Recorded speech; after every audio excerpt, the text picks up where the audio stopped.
God became Elohim for a purpose. These are the constraints which he must impose upon himself to instantiate this process. God, as the sum of all energy, conscious, sentient, alone, imagined the method which brings forth all that exists. God needed to allow free will, autonomy, sentiency, justice, duality, and a means to reconcile the dissimulation, which was required to create. God needed to annihilate his original form, to utilize it, to create all things, energy forms, entities, the vacuum, by allowing the betrayal of himself, by the negating, divisive energetic entity, which must result from the separating of himself from himself. God had to conceive and plan everything in advance, to ensure that what was to be done, to accomplish the unleashing of a counterforce, could be resolved ultimately, while preserving the capacity for life forms to exercise their free wills to include or exclude themselves.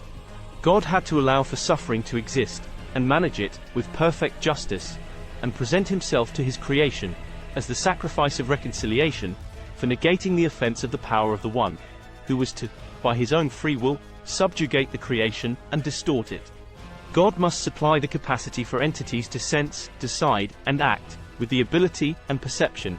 to analyze the properties of that which exists, to refine their understanding to qualitatively and quantitatively construct a theology in their own minds. God must supply a testimonial of his methodologies to all entities, to systematically provide the means to examine the qualities of the perfect plan, so that those who genuinely wish to know the full extent of the plan would be willing to be abused, in the manner which God himself is abused, by his own creation.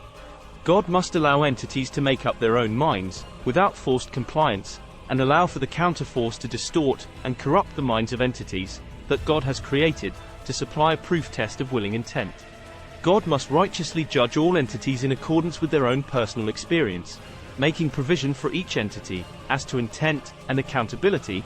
on an individual basis, which we, as entities, must also come to assent to, and comply with, individually, with respect to God as the originator of justice.